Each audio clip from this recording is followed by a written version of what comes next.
Assalamualaikum warahmatullahi wabarakatuh.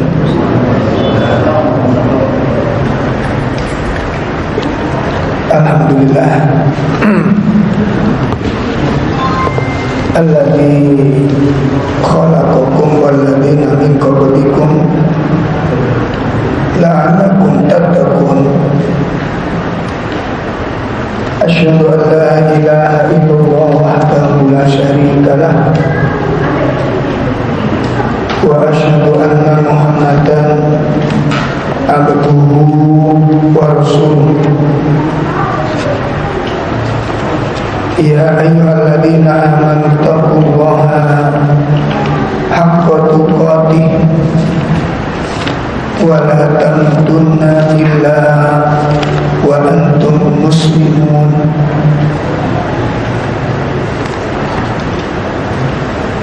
Allahumma salli wa sallim wa barik ala nabiyyina Muhammadin wa ala alihi wa ashabihi wa man tabi'ahum bi ihsanin ila yaumiddin.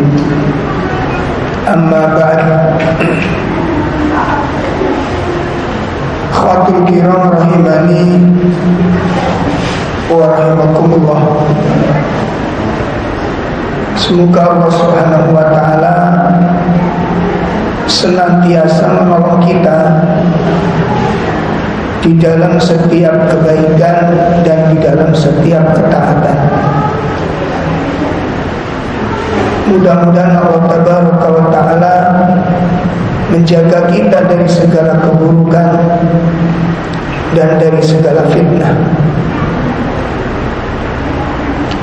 Menindaklanjuti pembahasan penjelasan dari kitab Khulasah Ta'dhimul Ilm tentang nasihat 10 rintangan bagi para thalabul ilm. Malam ini kita masuk rintangan yang ke-9 dan yang terakhir.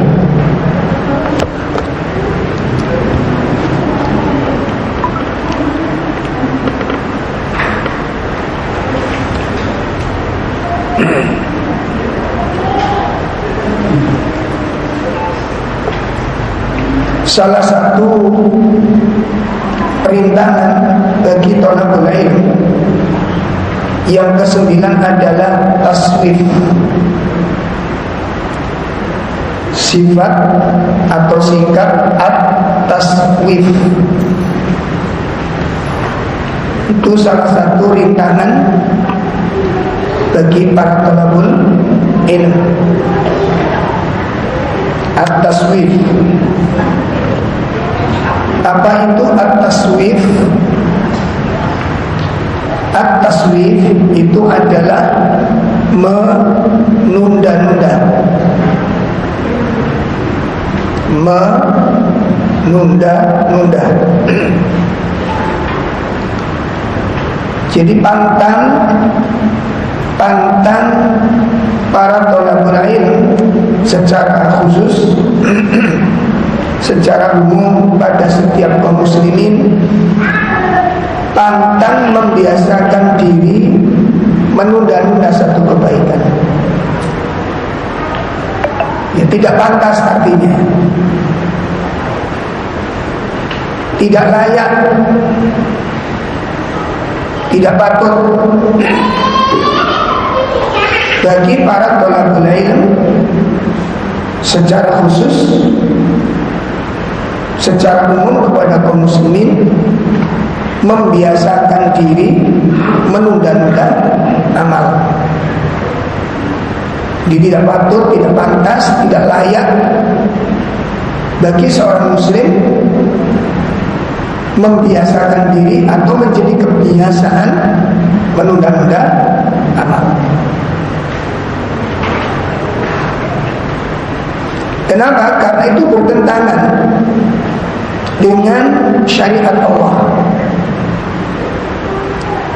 bertentangan dengan sunnah Nabi Sallallahu Alaihi Wasallam, bertentangan dengan sifat-sifatnya orang mukmin.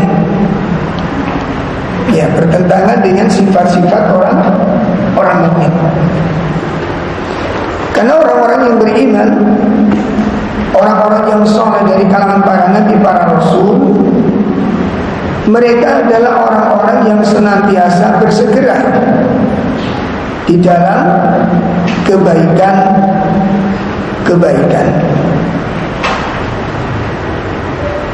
Ya, dari kalangan orang-orang yang soleh, para nabi, para rasul, orang-orang yang soleh, itu mereka adalah orang-orang yang senantiasa bersegera di dalam ketaatan.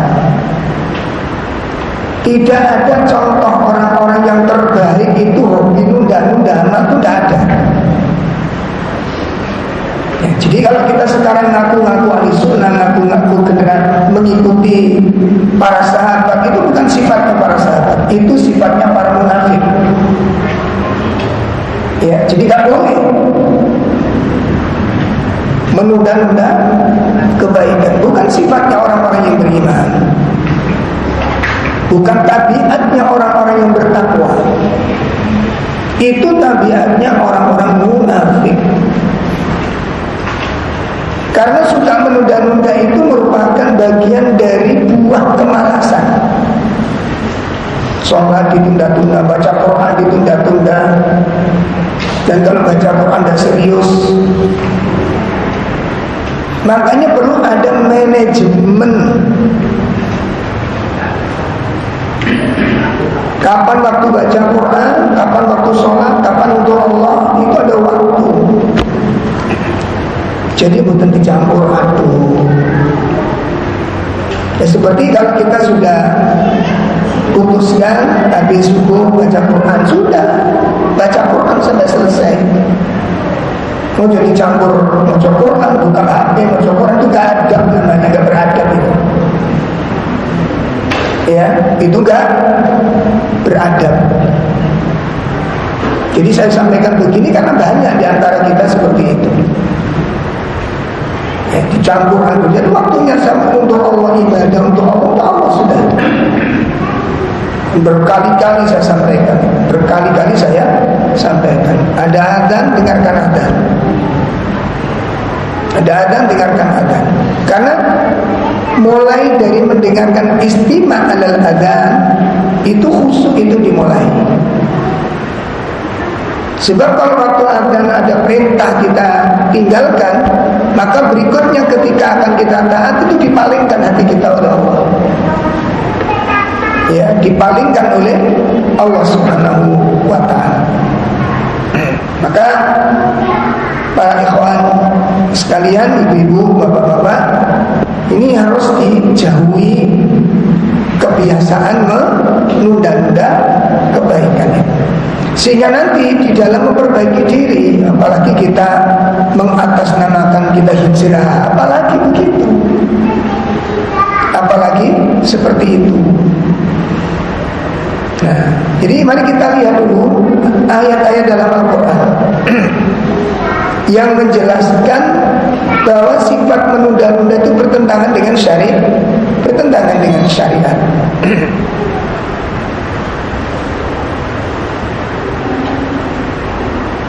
Kita lihat terlebih dahulu di surat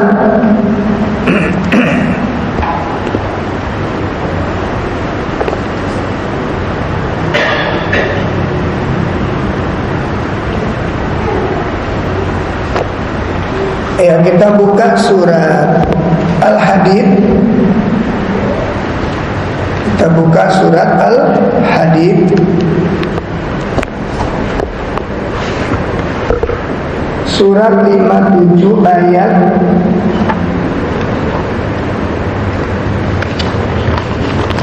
21. Di surat 57 ayat berapa? 21. Allah Subhanahu wa ta'ala berfirman di ayat itu, A'udzu billahi minasy syaithanir rajim. Sabiqu ila maghfiratin min rabbikum wa jannatin arduha ka'ardis samai wal ardi u'iddat lil ladzina amanu billahi wa rusulihi dzalika fadlullahi yu'tihi man yasha wallahu dzul fadlil azim.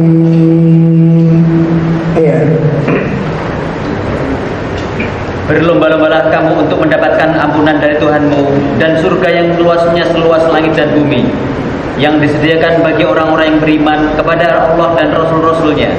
Itulah karunia Allah yang diberikan kepada siapa yang Dia kehendaki, dan Allah mempunyai karunia yang besar. Di ayat ini Allah Subhanahu wa taala menggunakan kalimat sabiqu. Kalimat apa? Sabiqu di situ diartikan apa? Sabiqu itu dari kata-kata musabaqah. Pernah dengar kalimat musabaqah? Kadang-kadang ini apa? Musabaqah tilawatil berlomba untuk membaca Al-Quran. Kalau digunakan kata sabiqu, sabaqah itu kan mendahului, Pak. Nah, dikatakan berlomba itu karena yang namanya sabaqah itu mendahului, saling mengalahkan, gitu. Makanya Allah menggunakan kata ini sabiqu, artinya bersaling kalahkan temennya.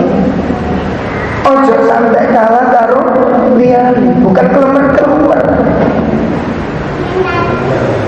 Ya. Bukan kelemer-kelemer, bukan pelelat-pelelet. Wong Islam itu gercep, cak-cak, sek-sek, tak lewas-lewas bergobalamu.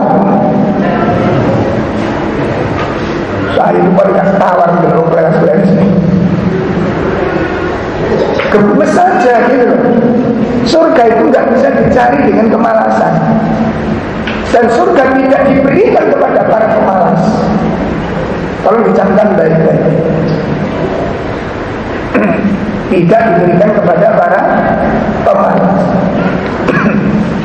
Nah, makanya dalam Quran, dalam hadis Nabi, kita banyak kita saksikan di ayat-ayat.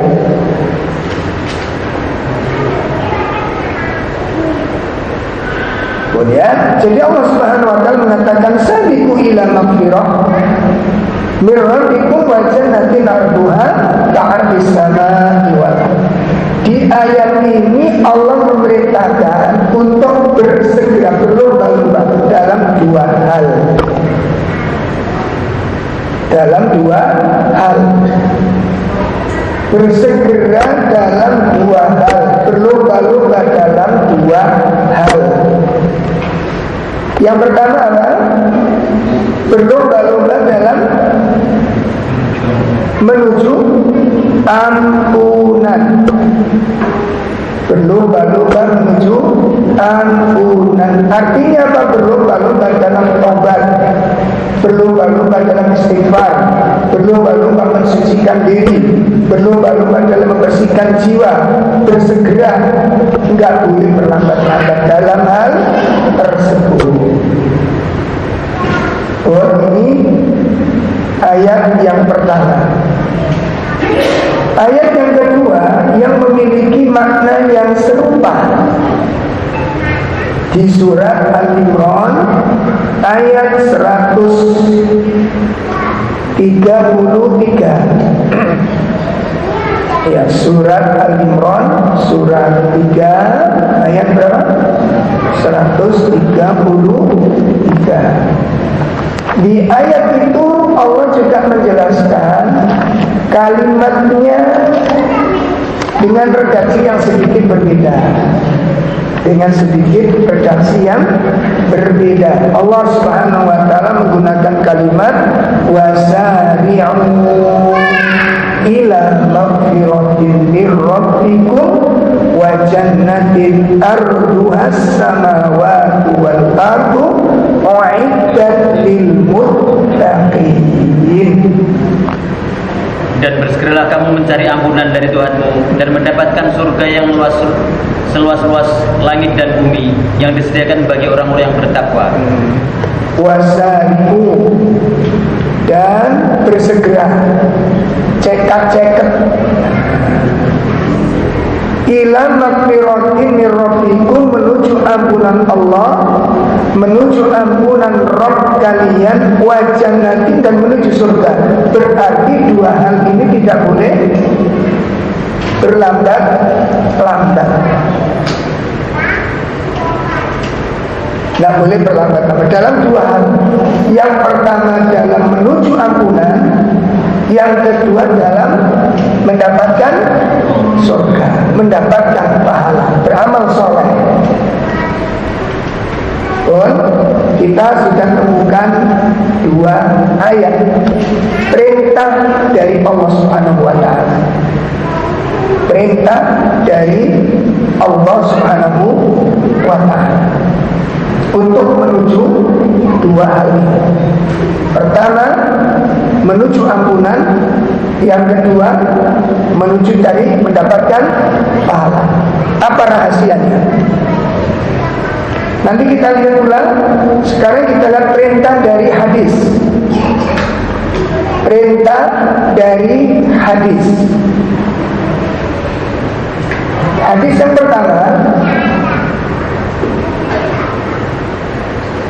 yang pertama, hadis yang diriwayatkan oleh Imam Muslim.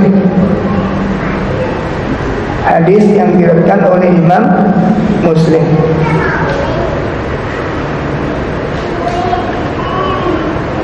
Berasal dari sahabat Abu Hurairah radhiyallahu anhu. Dari sahabat Abu Hurairah radhiyallahu anhu. Anna Rasulullah sallallahu alaihi wasallam qala, bahwasanya Rasulullah sallallahu alaihi wasallam bersabda,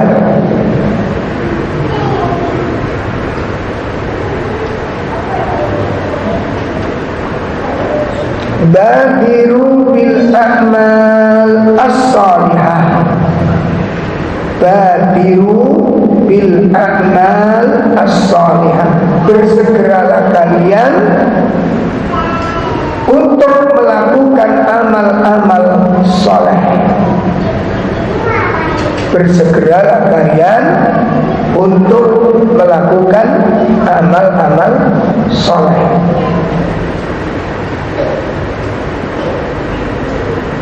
Fasatakunu fitanun, karena akan terjadi fitnah-fitnah. Ya. Kenapa kok Nabi menyuruh kita bersegera dalam melakukan amal soleh? Karena akan terjadi fitnah-fitnah, akan ada fitnah, akan datang fitnah-fitnah.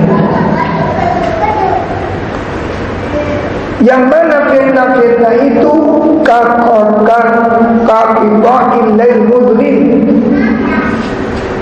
seperti potongan malam yang gelap gulita. Fitnah itu bagaikan potongan malam yang sangat gelap gulita. Nah, ini akan terjadi fitnah huru-hara di tengah-tengah kaum muslimin. Sebagian ulama mengartikan kaki ta'ilai mudhlim itu ada yang mengatakan syubhat. Ada yang mengartikan apa? Syubhat. Saking kuatnya pengaruh syubhat sampai kebenaran itu tidak terlihat lagi. Makanya juga mencatat, sebab nanti ada fitnah, begitu fitnah itu datang, kita sulit melakukan amal soleh. Ya, kita akan mengalami kesulitan melakukan amal soleh di saat fitnah itu terjadi. Masya Allah.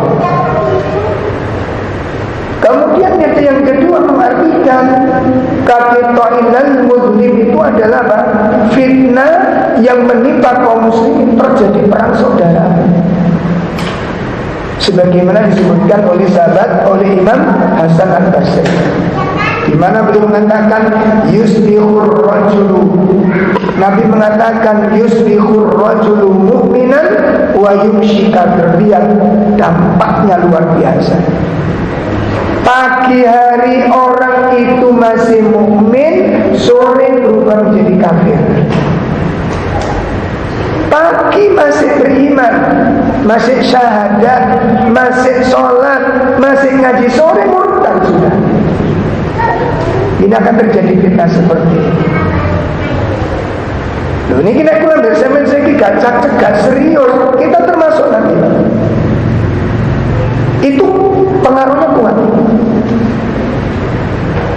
Kalau kita tidak tamasuk fiddin hari ini, tamasuk fiddin, apa tamasuk fiddin itu? Berpegang erat dengan agama, serius beragama ini.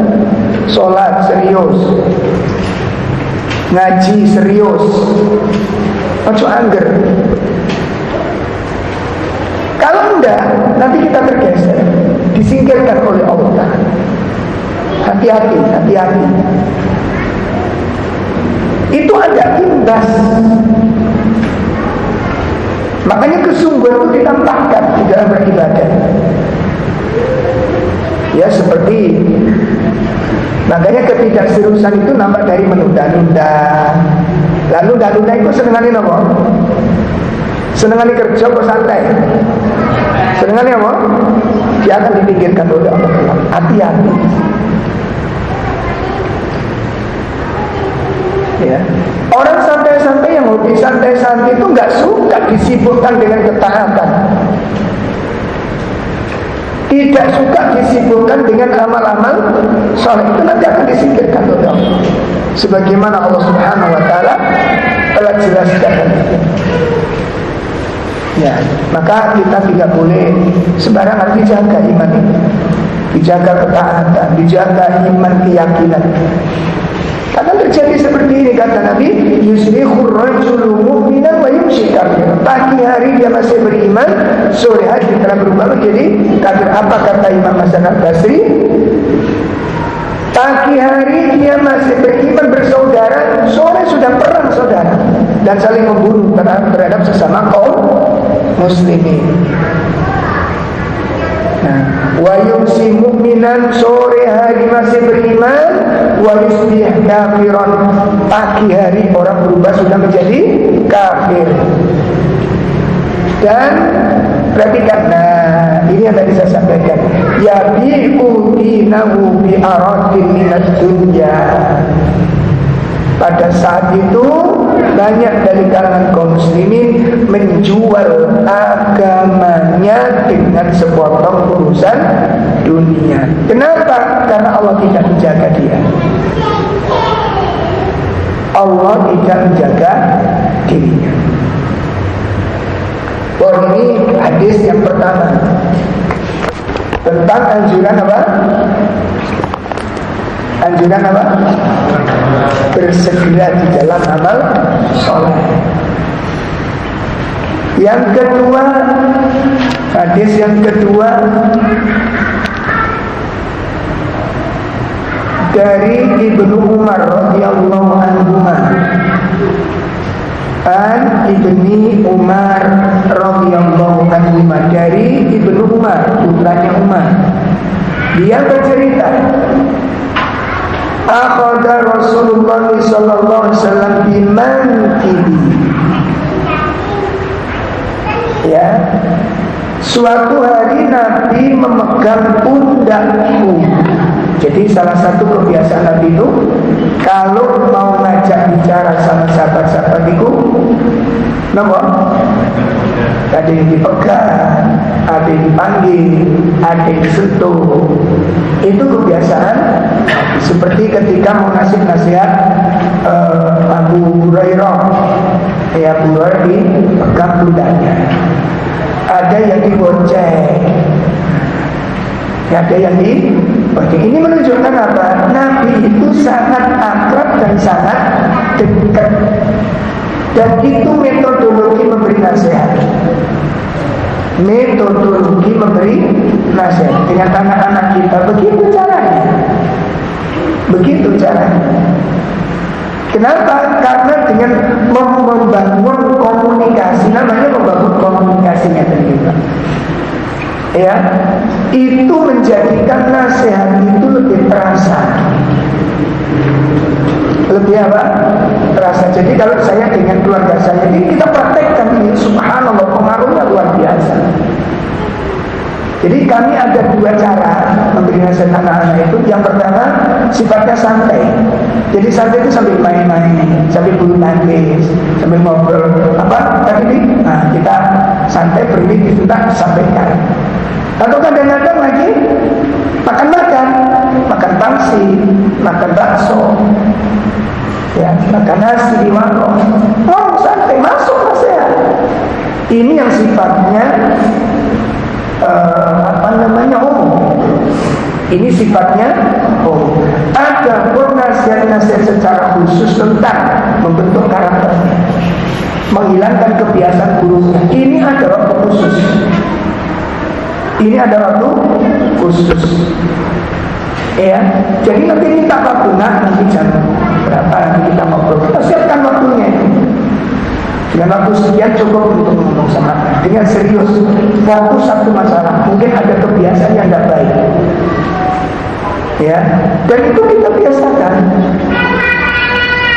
Kalau memang salah nanti dibenahi, mana salahnya ditunjukkan, dikumpulkan sampai akurat betul. Baru bisa ngobrol. Ya, minta maaf dulu kalau memang ada yang keliru selama ini kita sebagai orang tua. Itu disimak dengan baik.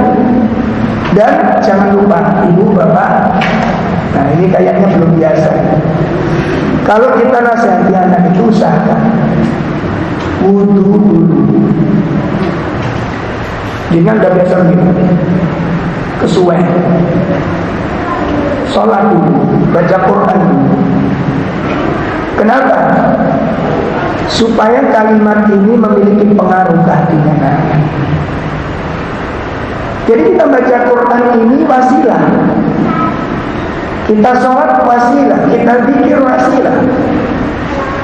Supaya apa? Supaya kalimat yang kita harapkan untuk memperbaiki anak ini Allah kabulkan di sini.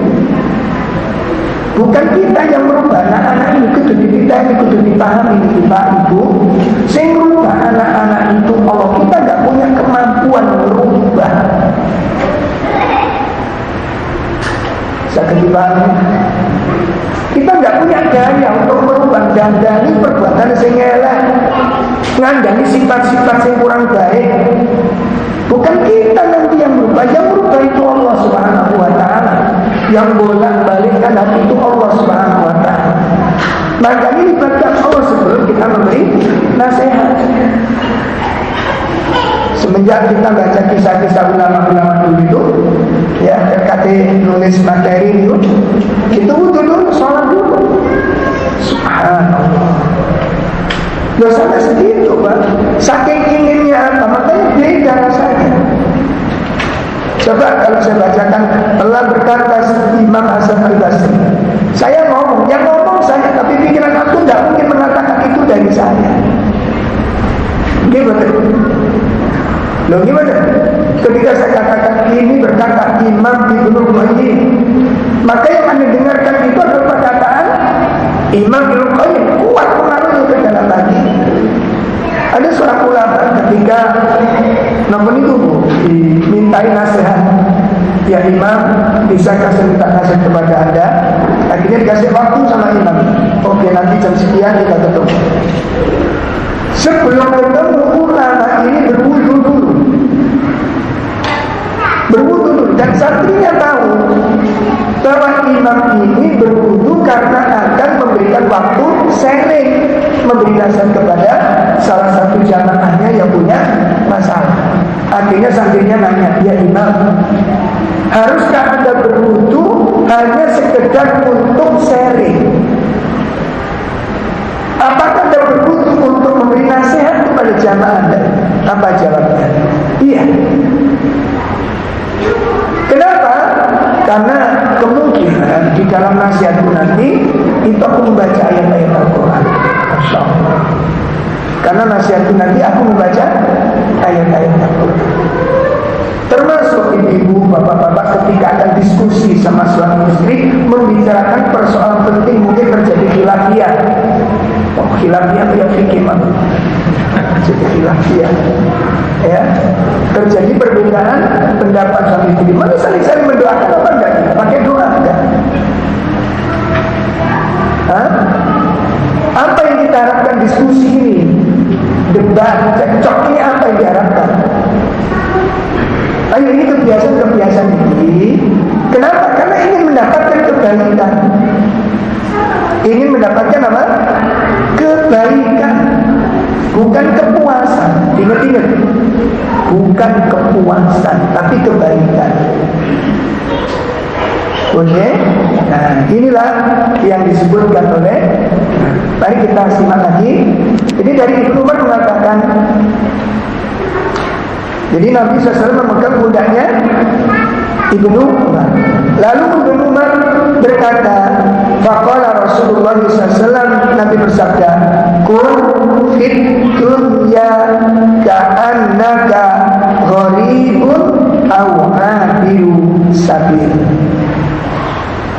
Ya. Jadilah kamu di dunia ini gharib, seperti orang yang asing di negeri asing.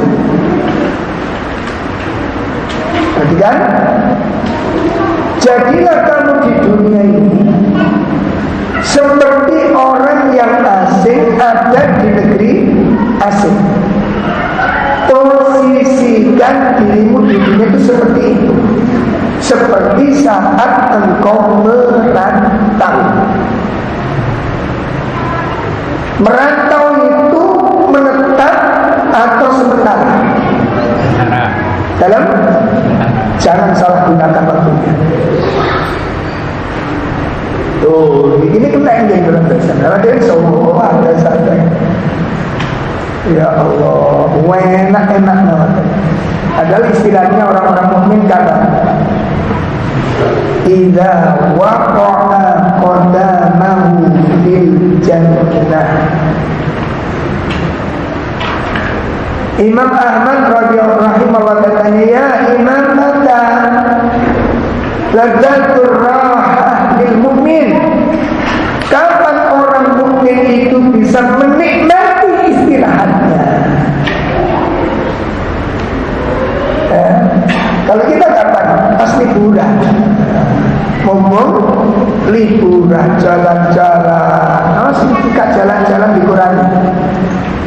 Misalnya kemarin ada teman santri ini naik gunung. Wes gunung-gunungan. Takluk kan semua gunung Indonesia ini kami takluk. Dinaiki semuanya. Tak guyon, sampai kapan kamu? Ini hobi Ustaz, gimana Ustaz? Ya tidak apa-apa kalau hobi, cuma masalahnya kamu imbang gak antara naik gunungmu dengan ngajimu itu? Imbang gak? Ya tapi tetap ngaji enggak, enggak takut tetap ngaji, sampai imbang gak? Itu kan kepuasan, itu namanya syahwat. Termasuk sepeda-sepeda bajingan. Hati-hati ya. Terus akhirnya apa terakhir itu? Tak tanya, Mas, seandainya dalam penaikan gunung nanti kamu mati, itu derajatnya Allah. Seandainya yang meninggal kan tidak, mudah-mudahan kita. Tapi seandainya meninggal, ketika naik tebing itu posisi aku jadi apa? Sia-sia atau syahid?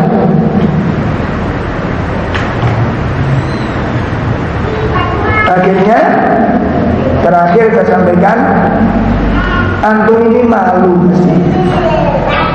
Gunung se-Indonesia bertakluk, hawa nafsu belum kamu sempat tentukan. Kamu nggak bisa mendaki di antara hatimu sendiri. Kamu nggak bisa menaklukkan jiwa. Itu hobi namanya. Dan setiap hobi itu punya syahwat itu di situ. Orang sih hobi mancing. Ya penggaweannya setiap ada kesempatan mesti ngaji sedino temu itu Pak. Ya Allah, sampai tahu ngaji sedino temu. Ini kira-kira apa? Saya itu punya hobi, tapi setelah ngaji kita kumpulkan. Kenapa itu sahabat? Itu sahabat. Ya, saya dulu suka sepak bola, olahraga itu senang sekali. Olahraga itu senang. Tapi tetap kita komitmen. Jadi jam berapa gitu, ini nanti ngetus kira-kira menit itu diatur. Soalnya di lapangan itu gak ada pertandingan. Terus bal-balan itu jam 5 itu saya padang. Ini di lapangan loh. Itu padang. Nah itu taklukkan. Masya Allah. Ya, jadilah kamu di dunia itu seperti gharib, seperti orang yang asing. Makanya Nabi menggambarkan seperti itu. Abiyu sabil, atau orang yang sedang melakukan perjalanan yang singgah di bawah pohon. Itu sesaat, meletakkan lelah sesaat, istirahat sesaat, minum makan sesaat. Setelah itu melanjutkan lagi seperti itu hidup ini. Jadilah kamu di dunia itu seperti itu. Saya waktu umroh itu ketemu dengan saudara kita dari Banjar, Kalimantan. Jadi jual minyak-minyak itu, Pak. Pengen hotel, pengen maktab itu. Pak tanya dari mana Pak? Dari Banjar Pak. Berapa lama sekali baru pulang? Ya 2 tahun, kadang 3 tahun baru pulang. Jadi kalau kerja jualan itu Pak, itu jam 1:30 baru pulang. Baru pulang ke tempat dia istirahat. Istirahat dia nanti subuh jam 7 sudah balik lagi ke situ lagi. Berapa jam istirahat? Tak tanya, nggak capek apa? Ya capek lah. Sebab kalau kita nggak kerja begini, kita ini perantau, pulang nggak dapat uang, dicerahkan sama yang rumah. Percuma nyambut gaya Tuhan, boleh kan? Halo? Iya, dibantu sama yang keluarga. Seperti itulah kata Nabi, ketika kau tidak beramal, kamu akan dibantu sama keluarga dan bisa jadi tidak diterima sama keluarga. Nah, Bapak Ibu, ketika Nabi menyebutkan kalimat seperti ini, dijelaskan oleh Imam Ibnu Umar. Apa kata beliau? Nah, ini nasihatnya. Idza amsaita fala tandiris sobah. Kata sahabat Ibnu Umar, beliau berkata, apabila engkau bisa melakukan amal di waktu sore, idza amsaita, apabila engkau sempat melakukan amal di waktu sore, fala tandiris sobah, jangan engkau tunda melakukannya di waktu pagi. Jika engkau bisa melakukan amal di waktu sore, jangan engkau tunda melakukannya di waktu pagi. Sebaliknya, fa'idha asbahta, apabila di waktu pagi engkau bisa melakukan amal soleh, fala tandiril masa, jangan engkau tunda melakukannya di waktu sore. Jangan kau tunda melakukannya di waktu sore. Lalu nasihat beliau, khud min sihatika lima rabbika. Khud min sihatika lima rabbika. Ya, jadikan masa sehatmu persiapan masa sakitmu. Nyesel nanti saudara. Jadikan masa sehatmu itu persiapan untuk masa sakitmu. Wa min hayatika limautika, dan manfaatkan hidupmu, persiapan untuk kematianmu. Artinya apa di sini? Kita tuh nggak ngerti. Besok contohnya, kalau hari ini kita bisa sedekah, sedekah hari ini, sore ini sedekah. Kalau ada uang sedekah. Pagi besok urusannya gendong. Sangat dipahami. Besok pagi itu urusannya udah lain. Sudah waktunya beda, ada tanggung jawab yang berbeda. Sudah hari yang baru, amal yang baru. Ya, ini diingat-ingat kita. Ini mohon diingat-ingat. Jadi kebiasaan, karena kita nggak tahu. Ini ayat-ayat dalam Al-Quran, dalil-dalil dari Al-Quran maupun dari hadis Nabi SAW, dan hadis ini dinyatakan sahih, diriwayatkan oleh Imam Al-Bukhari. Diriwayatkan oleh Imam Al-Bukhari. Nah, sekarang mari kita lihat sifat-sifat hamba Allah yang terpilih ini,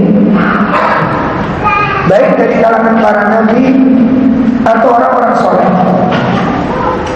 atau para sahabat, atau para tabi'in. Bagaimana sikap mereka di dalam masalah tersebut? Ada nggak mereka menunda-nunda satu kebaikan? Di mana sekarang kita ini, masya Allah, memang salah satu sebab tergelincirnya orang itu adalah fasilitas. Kuat mereka, walau mungkin ikut sepeda motor langsung, akhirnya gak dapat orang. Terbiasa ini. Saya dulu namanya disiplin itu kan, masya Allah. Ngaji itu lah 100 anak tinggal 2. 100 anak tinggal 2. Saya dengan Ustaz Abdul Hakim dari Prapon. Itu yang digadang-gadang sama Ustaz untuk kamu kudu Nabi. Jadi nanti kalau aku sudah tidak di sini lagi, aku harap engkau meneruskan. Itu disiplin itu wajib. Pernah sekali waktu itu telah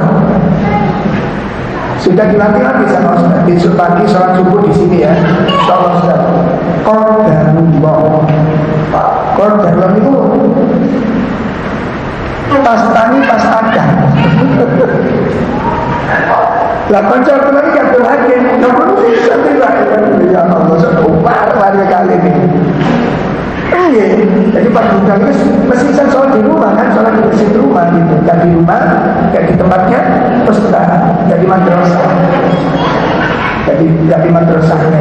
Jadi kita sholat di masjid kampung, setelah sholat berangkat saya, ketemu teman loh, baru berangkat baru datang juga, loh kamu ya telat, iya. Nah, akhirnya kita pun berangkat sampai di madrasah, ya. Ustaz sendirian di kamar, di ruangan sendirian, sedang membaca Quran. Lalu kita ucapkan salam, assalamualaikum. Dijawab, tapi nggak dibuka pintunya, nggak dibuka. Assalamualaikum Ustaz, waalaikumsalam. Sampai lama kita ucapkan lagi 2 kali kan jatahnya 3 kali ya, sampai 2 kali assalamualaikum salam. Dan beliau melanjutkan murojaah itu, hafalan asmaul husna, surah-surah itu hafal sampai yang ketiga. Ini tinggal 1 kali kita salam, assalamualaikum Ustaz, waalaikumsalam. Tapi tetap itu nggak dibuka. Kita juga mau masuk nggak berani karena nggak disuruh masuk. Mau pulang nggak berani. Mau pulang nggak berani. Akhirnya kita tunggu di teras madrasah.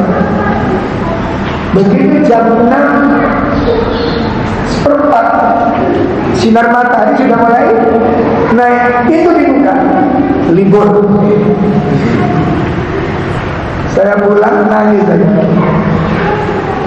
Teman saya Abdul Hakim ini bilang, aku kok dari Ustaz Ut ini ikut jenenge dendam. Saja ya kamu yang takut isi, kenapa kalau langsung dihukum ini. Saya tuh nangis bulan. Sehingga besok tidak boleh saya telat. Kesepakatan besok. Alhamdulillah kita lebih awal. Assalamualaikum, salam. Masuk itu. Masuk, sholat subuh di madrasah, nggak dicek ngomong, belas nggak ditanya gitu. Nggak ditanya, dibiarin dia baru di situ kan, sambil baca Quran. Selesai, sampai kita tunggu apa ini mau diapain kita ini? Iya nggak diapa-apain, cuma dijamak tok murid. Setelah 6:30 disampaikan tidur. Ulang lagi kita. Begitu yang ketiga, ketika kalinya kita masuk awal ditanya, kamu niat ngaji kan? Iya Ustaz. Aku kan sudah bilang sholat subuh di sini. Ustaz ketiduran enggak temen benar. Ya Allah, disiplin bukan. Kenapa? Kesungguhan orang di dalam mencari ilmu itu bukti kita memuliakan ilmu atau tidak. Sampai teman saya bilang itu nggak bawa pulpen, nggak bawa pulpen. Dan di belakang Ustaz itu di lemari ini kalau pulpen itu sangat jelas kelihatan juga. Kamu nggak nulis kan kita tafsir mufradat. Tafsir Bismillah dengan nama Allah Ar-Rahman yang Maha Pemurah, Ar-Rahim Maha Penyayang. Diulang, setelah itu ditutup terjemahkan. Itu kita dulu bacanya. Setelah itu baru dijelaskan apa Ar-Rahman, apa Ar-Rahim. Ulangi jelek, diulangi lagi. Setelah itu kita disuruh jelaskan. Tahan, ngaji tenang. Nah, pasti nggak bawa pulpen. Kamu bukan nulis, nggak bawa pulpen sebagainya. Lah kok iso? Iya kelalaian. Cari nggak kamu siapkan. Kalau kamu siapkan mesti bawa. Itu kena kita. Kenapa? Ini sangat penting termasuk antum. Termasuk antum. Si teman ngaji. Kalau enggak itu bentuk antum memuliakan ilmu atau enggak. Kalau enggak, jangan mimpi antum dibimbing oleh Allah. Kenapa? Karena orang yang memuliakan ilmu yang berhak dari ilmu, dan Allah tahu siapa yang akan dibimbing. Nah kalau kita enggak menghargai, bagaimana kita akan dihargai oleh Allah? Makanya di dalam kitab Khulasa itu, barang siapa yang tidak memuliakan ilmu, dia tidak akan dimuliakan oleh Allah. Makanya memuliakan ilmu. Kalau kita tidak memuliakan ilmu, terus ilmu ini berapa harganya? Dan kita tidak menghargai. Dan disinilah kita ditelantarkan oleh Allah. Kalau kaum muslimin ditelantarkan oleh Allah. Karena kita telah menelantarkan apa? Ilmu. Dihargai berapa ilmu? Tidak benar, kehilangan pun tidak merasa salah kita. Ini yang kurang serius kita. Ya kita dulu ikhlas betul Pak, ikhlas betul. Nah, cuma kalau sekarang diterapkan sekarang takut saya. Takut apa? Bulan depan itu nggak balik aja. Ya kurang serius masalahnya, nggak boleh saja. Coba kita kehilangan ilmu apa kemarin yang dibahas, hilang. Dan kita nggak merasa sedih. Berarti kan nggak kurang bernilai. Ini yang harus diperbaiki. Ini yang harus diperbaiki. Khawatirnya apa sih? Khawatirnya ini loh. Nanti sikap kita itu ngerembes ke anak-anak kita. Tuh, ngerembes, pengaruh. Anak itu melakukan salah satu bagian apa yang diperjuangkan oleh orang tua. Tembus. Ya, saya dipahami ya. Baik, sekarang mari kita lihat bagaimana generasi terbaik di dalam mencari surganya Allah Subhanahu wa Ta'ala. Ya. Kita buka terlebih dahulu surat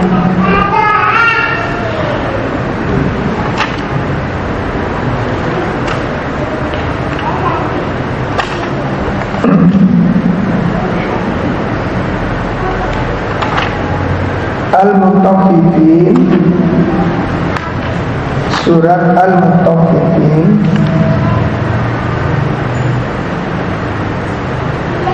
Ya, sudah ketemu Al-Mutaffifin surat berapa? 83. Mulai ayat 22 sampai 26. Surat 83 ayat berapa? Bagaimana supaya kita nanti didekatkan Allah, digolongkan, dimasukkan kepada orang-orang yang berhak mendapatkan surga ini. Itu apa cara? Dilihat, salah satunya adalah bersegera di dalam beramal. Allah Subhanahu wa taala berfirman, mulai ayat berapa tadi? 22. Ya, 22. Innal abrara lafi na'im 'alal ara'iki yanzurun ta'rifu fi wujuhihim nadratan na'im yusqawna min rahiqin makhtum khitamuhu misk wa fi dzalika falyatanafasil mutanafisun. Sesungguhnya orang-orang yang berbakti benar-benar berada dalam surga yang penuh kenikmatan. Mereka duduk di atas dipan-dipan melepas pandangan. Kamu dapat mengetahui dari wajah mereka kesenangan hidup yang penuh kenikmatan. Mereka diberi minum dari homer murni, tidak memabukkan, yang tempatnya masih dilak, disegel. Laknya dari kasturi, dan untuk yang demikian itu hendaknya orang berlomba-lomba.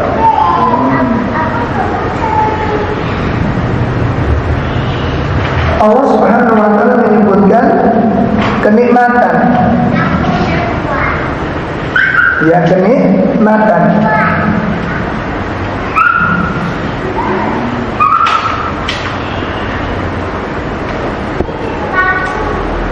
Allah menjelaskan tentang betapa mereka betul-betul menikmati hidup ini. Betul-betul menikmati hidup. Allah Subhanahu wa taala sebutkan innal abrar.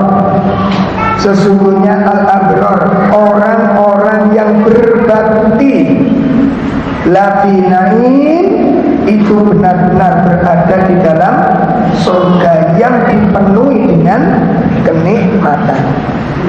Alal araik, mereka duduk di atas dipan-dipan. Itu yang saya katakan. Yang dulu sambil melepas pandangan. Itulah saatnya istirahatnya orang-orang soleh. Sekarang bekerja keraslah. Kalau kita sekarang itu santai-santai, dijamin kita telah mendaftarkan diri orang sengsara di sisi Allah. Perhatikan. Kalau hari ini kita santai-santai, maka kita telah mendaftarkan diri sebagai orang yang sengsara di hadapan Allah Ta'ala. Jadi kebalik kita. Mendingan dilihat kita. Setelah itu ta'rifu fi wujuhihim nadratan na'im. Kamu dapat mengetahui dari wajah-wajah mereka apa? Nadratan na'im, kesenangan hidup yang penuh dengan kenikmatan. Wajah-wajah lelah dirubah oleh Allah. Kapan lelahnya? Sekarang lelahnya. Dengan dengar kalimat Khalid bin Walid ketika memimpin perang itu, dari pagi sampai menjelang sore, Pak. Akhirnya ada seorang sahabat mengusulkan, bagaimana kalau Khalid istilah dulu kami ganti. Apa kata Khalid? Istilahku itu kalau aku sudah ada di dalam surga, gak mau diganti Khalid. Kalau kita alhamdulillah mulai gantian, ngerti wong kesel. Dan kita itu kalau ada beban dikandani wong itu suweneng kita itu. Heran kita, gak tahu dari surga model apa kita. Di rumah juga begitu. Jadi kalau ada kerjaan dikerjakan orang lain itu senang kita. Kehilangan amal itu kok bahagia itu terkongkong dicintai orang pertok kita. Sementara kalau kita lihat para salafus salih, mereka menderita datang kepada kehilangan amal itu mereka nggak bisa terima. Kenapa orang lain dapat saya enggak gitu? Pak, ayo dipikirin jujur, Pak. Jadi kalau kita punya amanah diambil orang nih, halo, semuanya, pura-pura gak usah, wis alhamdulillah. Sampai di rumah ketika anak-anak kita ngalem, terus kamar mandi, ayo sana, terus sama Abi, Umi tampil, dan sama Umi ayo, dulu sama Umi dulu. Kenapa Anda kok senang kehilangan amal?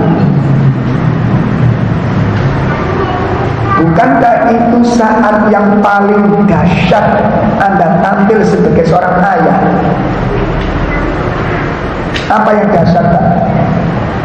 Orang kamar mandi ada ayah dewe, bodoh banget, bodoh banget.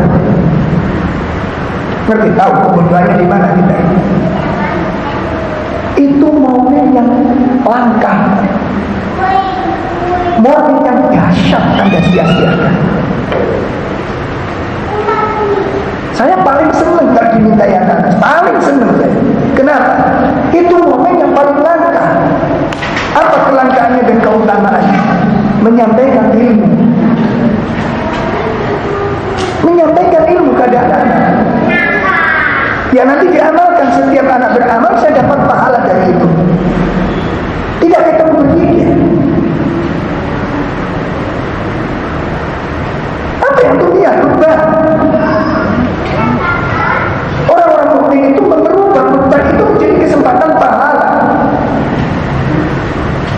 Kok bisa? Makanya kita banyak penderitaan, banyak kesengsaraan karena kacamata yang dipakai salah. Nah, bapak-bapak kalau diperhatikan, ibu-ibu kalau diperhatikan, kesempatan itu ke kamar mandi, ajar adab-adab. Yang ngajari adab-adab siapa selama ini? Ustazah. Nah, bapak ibu yang ngomong. Apa perannya apa? La haula wala quwwata. Makanya sekarang muncul generasi Gen Z. Gak kena dikandani, gak kena diatur. Ternyata rumah tangganya marak-marik begini kita ini.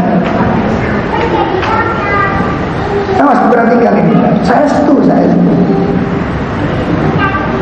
Itu saat yang paling bagus, saat yang paling indah, mengajarkan adab kepada anak-anak.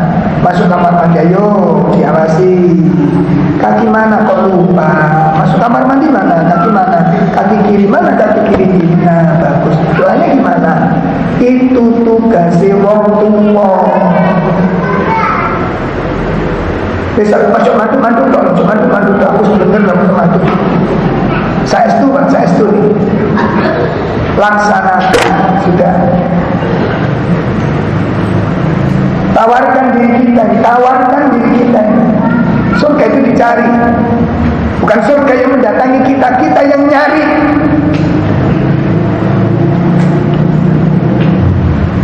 Termasuk di rumah itu kalau kita lihat hadis Nabi SAW meringankan beban orang lain, bagaimana keutamaannya? Dahsyat sekali itu, meringankan beban-beban rumah tangga kita ini. Suami meringankan beban istri meringankan beban suami, ada ta'awun terjadi di sana. Saya di rumah nyambel, masak saya sendiri. Istri kita kasih kesempatan ibadah yang lain, karena ibadahnya perempuan sudah banyak yang kurang. Aku gak bilang ibu loh, kan? Ibu jangan ambil kesempatan ini jadikan dalil. Paham? Ayo berlomba-lomba. Intinya apa? Berlomba-lomba. Momen-momen penting ayo diambil gitu loh. Karena peluang kita itu untuk mendapatkan surga itu banyak. Jadi lihat di ayat ini tadi. Orang-orang yang berbakti, mereka hidup penuh dengan kesenangan. Mereka duduk di atas tipan-tipan, mereka melepas pandangan. Kamu kamu dapat mengetahui di wajah mereka itu apa? Kesenangan hidup yang penuh dengan kenikmatan. Yusqawna min rahiqin maktum. Mereka diberi minum dari khamr murni yang tidak memabukkan. Maktum yang wadahnya itu masih disegel, masih murni. Khitamuhu misk, dan segelnya itu terbuat dari kasturi, dari misik. Untuk bisa mendapatkan hidup seperti ini, apa kata Allah? Falyatana fasil mutana bisu. Sama diantar sekolah, kita antar sekolah, yuk sama Umi, aku pingin sama Abi, sama Umi itu loh. Ke sekolah, ya Allah, enak ngajari cak ngobrol. Kemarin sudah surat apa nak? Sudah surat Al-Mulk ya, Masya Allah. Sudah belum? Sudah, Alhamdulillah. Ayah sudah apa belum? Ayah masih mundur sakti.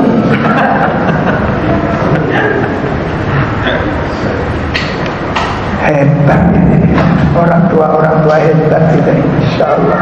Ngapunten kita, ngapunten sangat.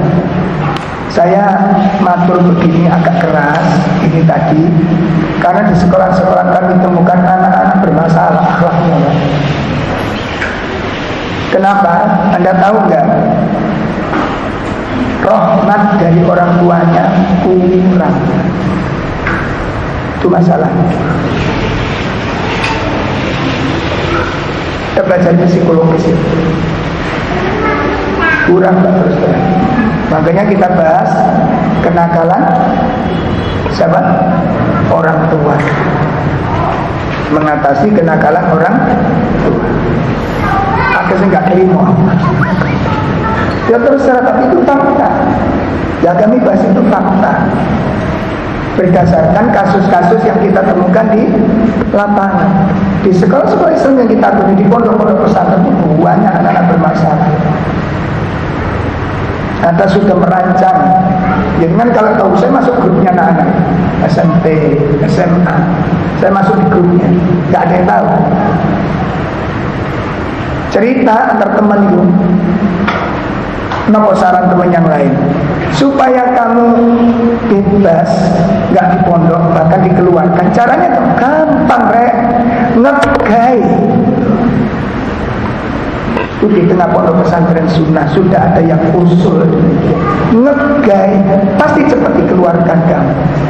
Apa teman-teman yang lain jempolan didonong ini, kamu cerdas ngono ya, hidupmu cemerlang, hei iya jangan mocong ngono kira-kira iya gitu. Gak kobong dasar, ya Allah, ini pondok kita ya.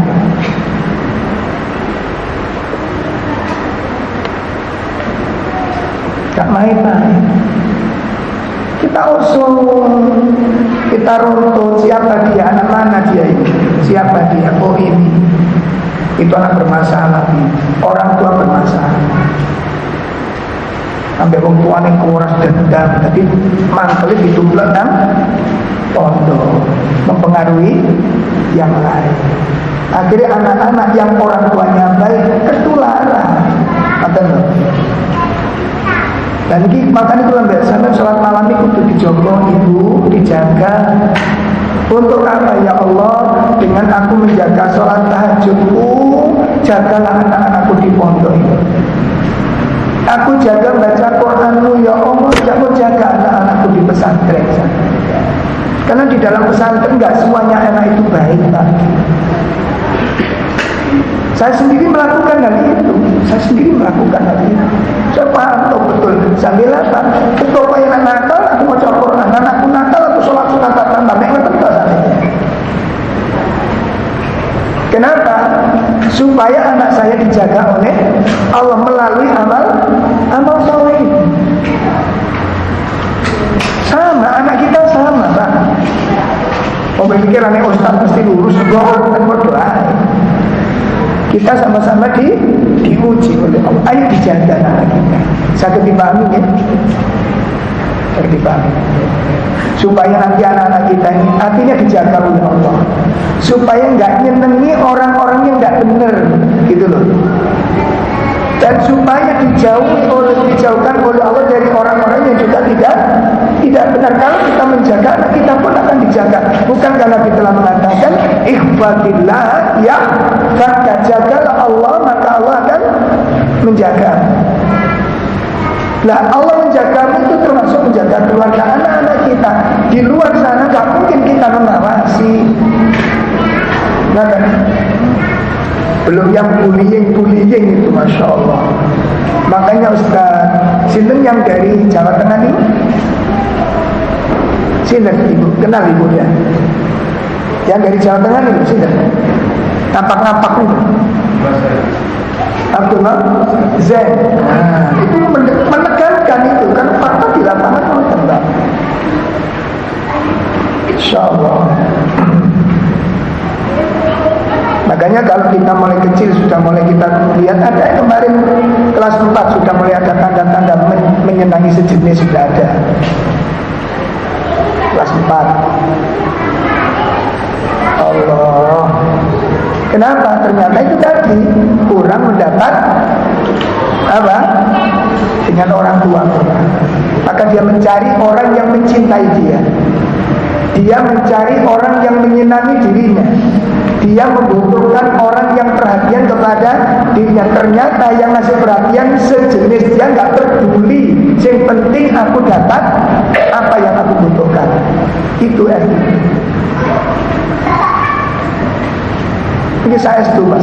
Makanya saya agak keras ini karena menemukan kasus-kasus di lapangan seperti itu. Pun itu gambaran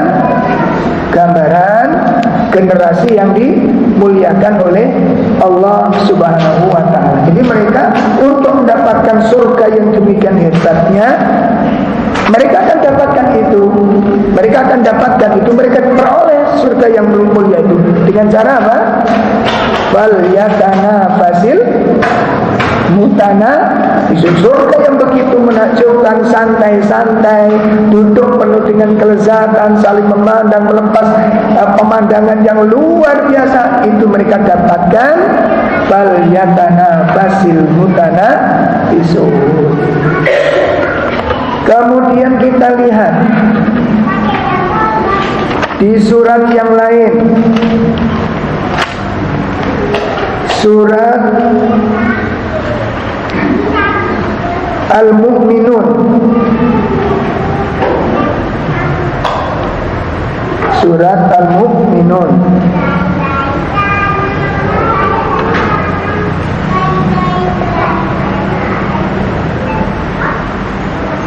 dimulai dari ayat 56, dimulai dari ayat 56 sampai ayat 61. Mulai ayat berapa? 56 sampai ayat 61. Allah Subhanahu wa ta'ala berfirman, nusari'u lahum fil khairat bal la yash'urun innal ladhina hum min khashyati rabbihim mushfiqun wal ladhina hum bi ayati rabbihim yu'minun wal ladhina hum bi rabbihim la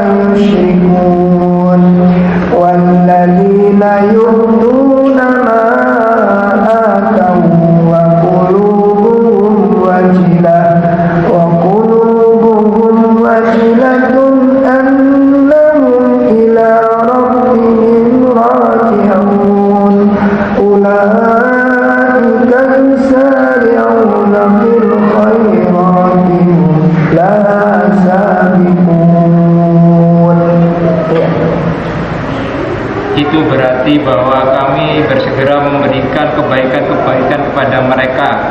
Tidaklah demikian, tetapi mereka tidak menyadarinya.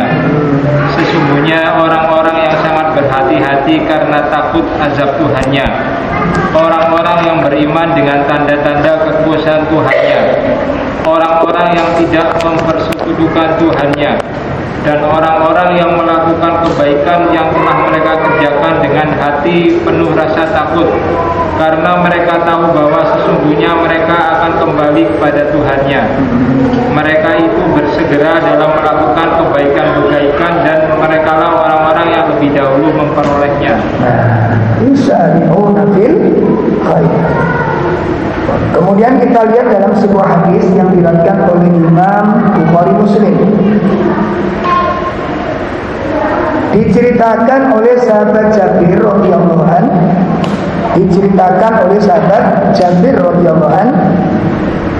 Qala, dia berkata, qala rajulun lin Nabi sallallahu alaihi wasallam yauma Uhud. Jadi pada saat terjadi perang Uhud, ada salah seorang pasukan kaum muslimin bertanya kepada Nabi SAW waktu perang Uhud. Lagi istirahat sambil makan kurma untuk persiapan tampil berikutnya. Lantas ketika itu bertanya kepada Nabi, ya Rasulullah, ara'aita in kuntiltu fa aina ana? Ya Rasulullah, bagaimana menurut pendapat panjenengan kalau dalam perang Uhud ini nanti saya terbunuh, Allah tempatkan di mana saya?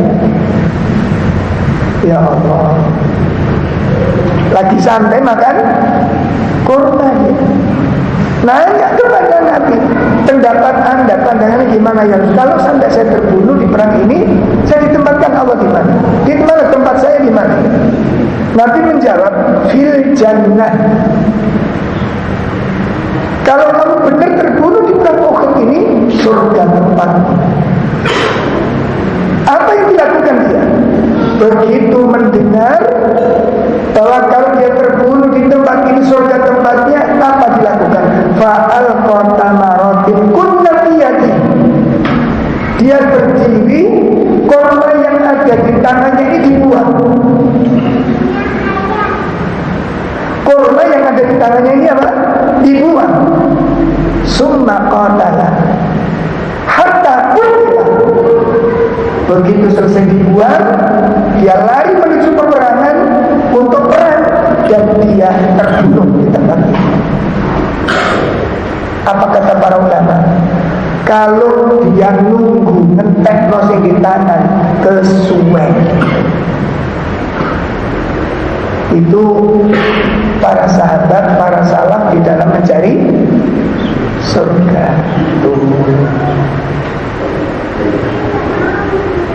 Masya Allah. Nanti kalau dengan ikut kajian-kajian safari dakwah di tempat-tempat terpencil itu merasakan itu nanti Pak.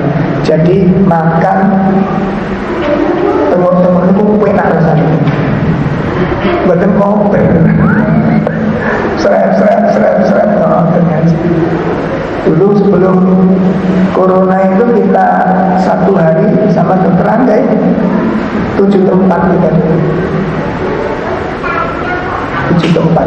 Jadi makannya di atas mobil dokter. Jadi makan siang di atas mobil kan dengan ngantuk sampai layar-layar.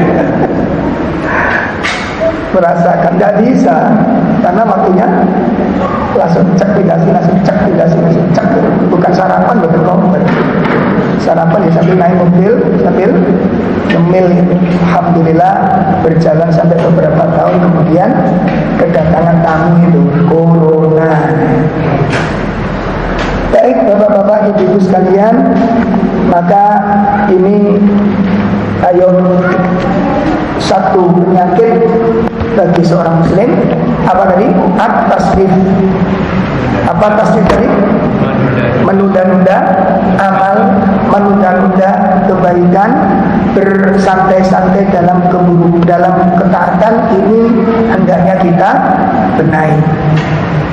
Ya, kita benahi. Bulan depan kita akan siapkan tafsir dari surah 57. Ya, tafsir surat 57 ayat 16. Ya, tolong saya ingatkan nanti. Bulan depan kita akan kaji tafsir surat apa? 57 ayat berapa?